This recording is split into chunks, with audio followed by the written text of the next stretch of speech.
जय हिंद दोस्तों, मेरा नाम बाबा रामदास और आप देख रहे हैं मेरा यूट्यूब चैनल दद्दा की खरी खरी। आज सुबह क्या हुआ था कि मेरी एक पुरानी पोस्ट है, मैंने फेसबुक पे लिखी थी 2-3 साल पहले, तो वो मेमोरीज में दिख गई, तो मैंने उसको दोबारा शेयर कर दिया। तो वो उस पोस्ट को पढ़ के मेरी एक मित्र हैं, फेसबुक फ्रेंड हैं, बड़े अच्छे, मतलब बहुत पुरानी मेरी उनकी जान पहचान है, and she has been following me on Facebook for the last so many years. और मैं क्या है कि पेरेंटिंग पे बहुत पोस्टें मेरी हैं फेसबुक पे, बहुत पुरानी पुरानी पोस्टें हैं, बड़ा लोग पसंद करते हैं मेरे पेरेंटिंग के आइडियाज़ को, लोग बहुत पसंद करते हैं। हालांकि मैं ये कहता हूँ कि देखिए, मेरे जितने आइडियाज़ हैं पेरेंटिंग के मामले में वो सारे डुप्लीकेबल नहीं है, आप सारे फॉलो नहीं कर सकते, कि हर पेरेंट इतना रेवोल्यूशनरी नहीं होता। खैर, मैंने उस पोस्ट में ये लिखा था कि हमारे जो स्कूल्स हैं ना, ये हमारे स्कूल्स और हमारे पेरेंट्स, स्पेशली जो प्राइवेट स्कूल्स हैं, जो मोटी फीस लेते हैं, इनका मुख्य एक काम हो गया था, बच्चे को रटाओ और ज़्यादा से ज़्यादा नंबर लेना सिखाओ। और उसका एक ही तरीका, रटो रटो रटो रटो रटो, दिन रात किताब पढ़ते रहो, रटते रहो, अपना दिमाग कम से कम लगाओ, ज़्यादा से ज़्यादा नंबर लो। इधर उधर की चीज़ों में, जिसको हम स्किल डेवलपमेंट कहते हैं, वो ये कहते हैं इधर उधर के फालतू कामों में टाइम वेस्ट मत करो। जिसे हम ऑलराउंड पर्सनैलिटी डेवलपमेंट कहते हैं, उसको हमारे आजकल के पेरेंट्स, मैं एज अ स्कूल एडमिनिस्ट्रेटर ये बात कर रहा हूं कि पेरेंट्स स्कूलों पे ये दबाव डालते हैं कि साहब आप फालतू काम मत कराओ, ये हमें और कुछ नहीं चाहिए, आप तो बच्चे को 100% स्कोर करना सिखाओ। दूसरा, आपका जो सीबीएसई है वो आजकल 100% मार्क्स देने लग गया है, मतलब लिटरेचर, इंग्लिश लिटरेचर जैसे सब्जेक्ट्स में भी 100 में 100 नंबर दे रहा था। तो साहब, ये इस विषय पे मैंने एक पोस्ट लिखी थी कि मैंने कहा, और हमारे स्कूलों में सिर्फ और सिर्फ रटंत विद्या, रोट लर्निंग, स्किल डेवलपमेंट तो कुछ है ही नहीं। दूसरी बात है कि पेरेंट्स ने, स्पेशली मदर्स ने, अपने बच्चों को कंगारू बच्चा बना रखा है। वो खुद कंगारू मदर बन गई। कंगारू मदर का क्या मतलब होता है? वो कंगारू के पेट में एक थैली होती है, उसी में वो बच्चा पलता है, और वो जब तक बहुत बड़ा नहीं हो जाता तब तक उसी थैली में ही घूमता फिरता है। मतलब तो आजकल के मदर्स के पेट में वो थैली नहीं है, पर उन्होंने, उनका बस चले तो वो थैली स्पेशली बनवा लें। वो अपने बच्चे को जमीन पे पैर रखने नहीं देना चाहते। तो मैंने कहा था, भैया कंगारू मदर मत बनाओ। तो फिर वो मेरी एक मित्र है, उनका फोन आया सुबह, उन्होंने बोला कि आपकी बातों को मैं हूबहू अक्षरशः कई सालों से फॉलो कर रही हूं, और मैंने अपने बच्चों को पूरी तरह इंडिपेंडेंट बनाया है, और मैं उनका बहुत ज़्यादा स्किल डेवलपमेंट पे फोकस करती हूँ। मैं उनको अपने डिसीजन खुद लेने देती हूँ। मैं उनको मैंने घर गुस्सा नहीं बनाया हुआ। जैसे वो मुझे बताने लगे कि मैंने उनको एक स्कूटी ले दी है और वो रोज जाते हैं, मतलब अपना काम सारे खुद करते हैं। उन्होंने अभी फ़ोन गुम कर दिया था, तो जब फ़ोन गुम कर दिया तो ये हुआ कि भाई थाने में एक एप्लीकेशन दे के गुमशुदगी की रिपोर्ट लिखानी पड़ेगी, क्योंकि फ़ोन का मिसयूज़ ना हो जाए। तो इसके लिए वो दोनों बच्चे जो हैं, अभी 11-12 साल के हैं, 2 बच्चे हैं उनके, तो वो 2 बच्चे थाने खुद गए, उन्होंने मुझे बताया। मैंने कहा वेरी गुड। तो ना उन्होंने बताया कि अब हमें और टिप्स दीजिए कि हमें बच्चों का स्किल डेवलपमेंट और क्या करना है, कैसे करना है। उसके बाद उन्होंने एक बात और पूछी कि जब बच्चे इंडिपेंडेंट हो जाते हैं, इंडिपेंडेंटली सोचने लगते हैं, और जो पेरेंट्स बच्चों को इंडिपेंडेंटली सोचने की, डिसीजन लेने की आदत डालते हैं ना, बचपन से सारे डिसीजन अपने खुद लो, तो वो फिर कहना कम सुनते हैं पेरेंट्स का। तो मैंने कहा, जी ये तो अब, जब आपने अपने बच्चों को सबसे पहले तो इंडिपेंडेंट बना दिया, अपनी सोच रखना, स्वयं अपने डिसीजंस लेना, तो फिर वो एक फील्ड में नहीं होगा ऑलराउंड डेवलपमेंट, वो फिर हर फील्ड में वो ऑलराउंड डेवलपमेंट दिखाई देगा। तो ऐसा बच्चा निश्चित रूप से अपने पेरेंट्स की बात थोड़ी कम सुनेगा। तो उन्होंने पूछा कि नहीं, डिसिप्लिन में रखने के लिए मैं क्या करूं? तो मैंने कहा, डिसिप्लिन में रखने के लिए सबसे पहला काम, ये मैं उन पेरेंट्स के लिए बात कर रहा हूं जिनके बच्चे अब टीनेजर होने जा रहे हैं। हर एज ग्रुप के बच्चे के अलग ट्रीटमेंट है। जैसे 2-3 साल के बच्चे को क्या करना है, ये मैं ऐसे रेगुलर वीडियोस बनाता रहूंगा। तो आज का मेरा फोकस जो है ना, वो 11-12 साल, ऐसा बच्चा जो अब बस एडोलसेंट हुआ चाहता है। तो उनको मैंने कहा कि वो करनाल में रहती हैं, तो मैंने कहा आपके स्टेडियम कितनी दूर? बोले नज़दीकी है। मैंने कहा सबसे पहला काम करो, इनको किसी ऐसी गेम में जो थोड़ी रोबस्ट रफ एंड टफ हो, लाइक फुटबॉल,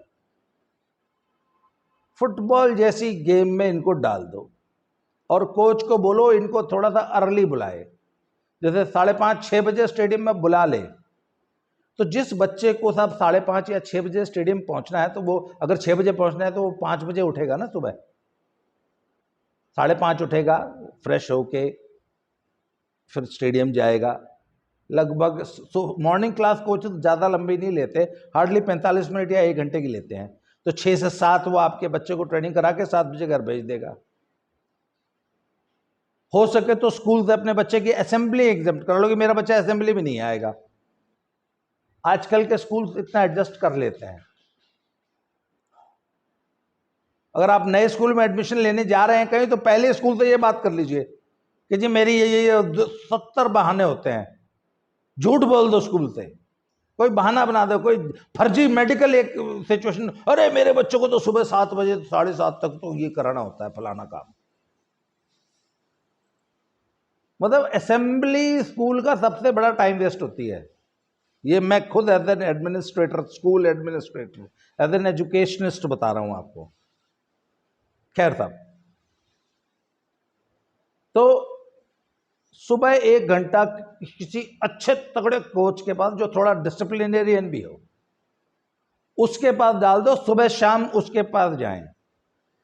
तो वो जो एक नेचुरल डिसिप्लिन, तब देखिए कोच जो है ना, जो स्पोर्ट्स का कोच होता है, वो एक नेचुरल डिसिप्लिन उसकी क्लास का वो पैदा कर लेता है। टाइम से आना, टाइम से जाना, टाइम से फॉलो करना।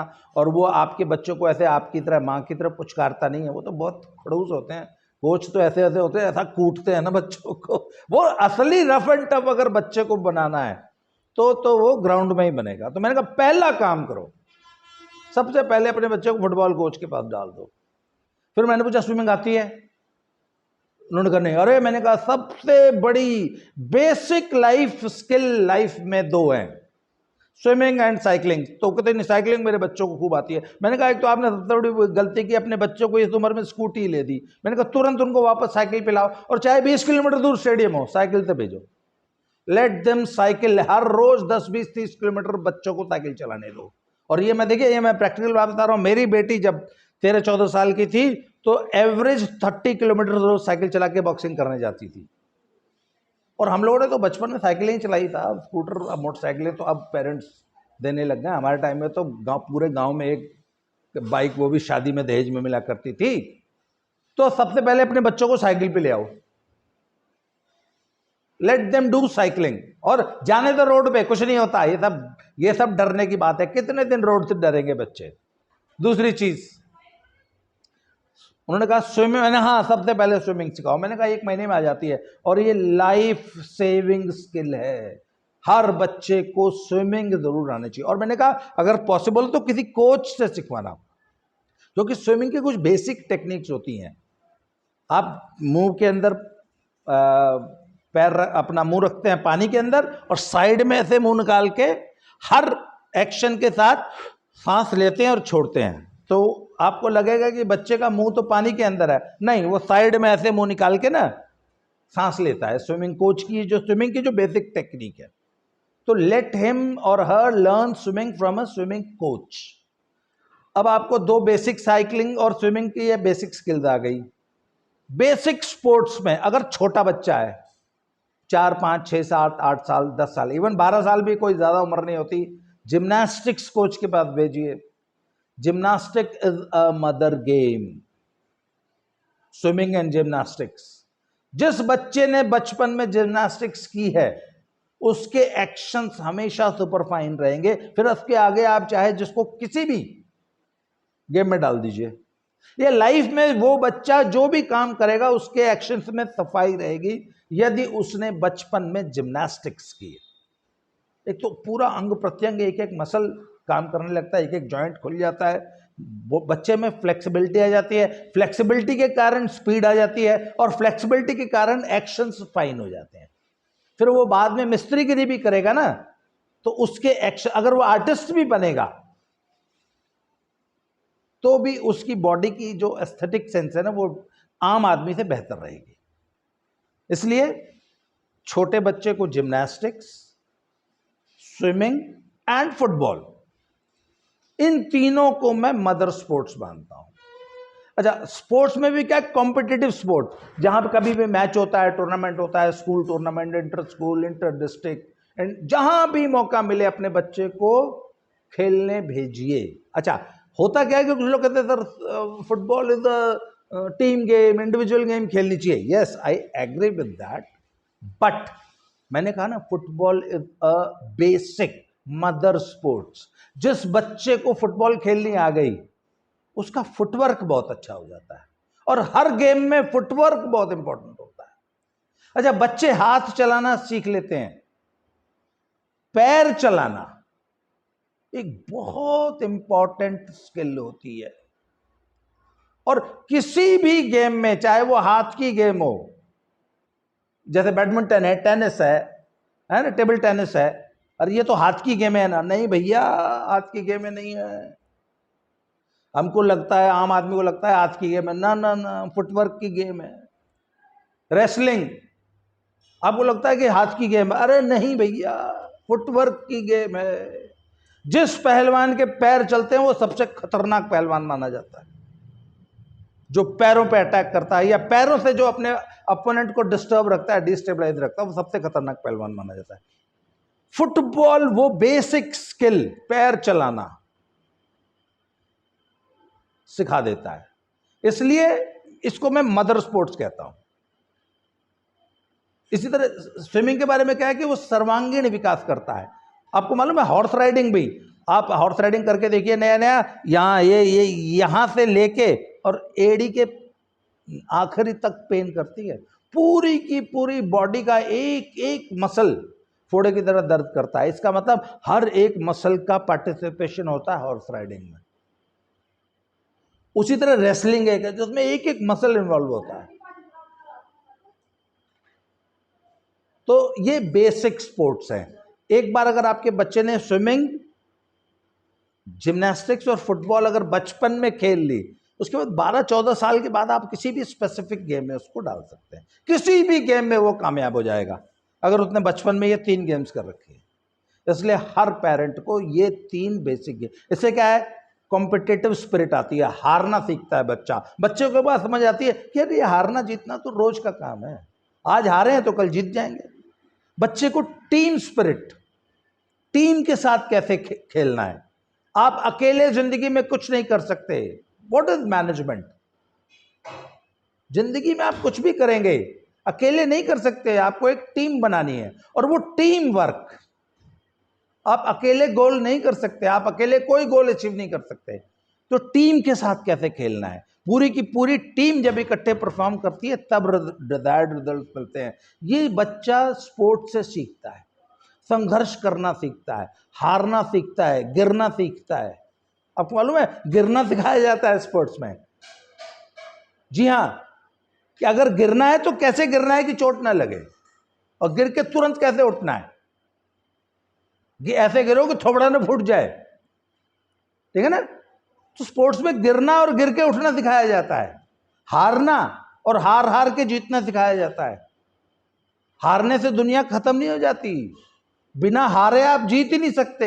ये चीजें स्पोर्ट्स सिखाती है आपको। अच्छा, इसके बाद और बेसिक स्किल्स, जैसे मैंने अब वो जो मेरे मित्र हैं उनको मैंने बोला कि अपने बच्चों का तुरंत रजिस्ट्रेशन कराइए समर कैंप्स, समर की छुट्टियों में मनाली एबवीमास में, ABVIMAS, Atal Bihari institute of mountaineering and allied sports. ये जो माउंटेनरिंग इंस्टीट्यूट्स होते हैं ना, मनाली में है, जैसे ऐसे उसी तरह वहाँ पहलगाम में है, उसी तरह आपके उत्तरकाशी में है आर्मी वाला निम, नेहरू इंस्टीट्यूट ऑफ माउंटेनिंग, उधर दार्जिलिंग में है, और दुनिया भर के हैं। उसके बाद प्राइवेट हैं बहुत सारे। ये बेसिक एडवेंचर कोर्सेज कराते हैं 10-10, 12-12 दिन के बच्चों के लिए, 12-14 साल तक के बच्चों के लिए। इससे ऊपर के बच्चे के लिए बेसिक माउंटेनियरिंग कोर्स। तो अपने बच्चे को सबसे पहले एडवेंचर कोर्स कराइए, 10-12 दिन जाएगा, पहाड़ों पे चलेगा, रोज आना 15-20 किलोमीटर चलेगा। उसको एक बात समझ में आएगी, शहरी बच्चा 100 मीटर पैदल नहीं चलना चाहता। मैंने ऐसे पेरेंट्स देखे हैं जो कि घर से 200 मीटर दूर, 200 मीटर दूर स्कूल है, उसके लिए भी स्कूल बस लगा रखी है। मैंने एक आजकल बड़े इमोशनल फूल्स वाले बहुत सारे व्हाट्सएप मैसेजेस होते हैं ना, कि एक बाप है जो बोले बाप का कर्ज हम कैसे चुकाएंगे, फोटो डाल रखी थी। बाप जो है वो दोनों बच्चों के बैग कंधे पे लाद के गधे की तरह चल रहा है, और उसके बच्चे, उसकी 2 घोड़े जैसी लड़कियां, घोड़े जैसी एकदम, मतलब 8-8, 10-10, 12-12 साल की तगड़ी तगड़ी, वो ऐसे हाथ हिलाते हुए चल रही है। बाप जो है पिट्ठू बैग ऊपर अपने कंधे पे लाद के चल रहा है। तो मैंने उस पर कमेंट किया, अबे गधे, ओ गधे, इन लड़कियों को उठा लेने दे बैग, कब तक तू इनके बैग उठाएगा? Let them carry their own bag.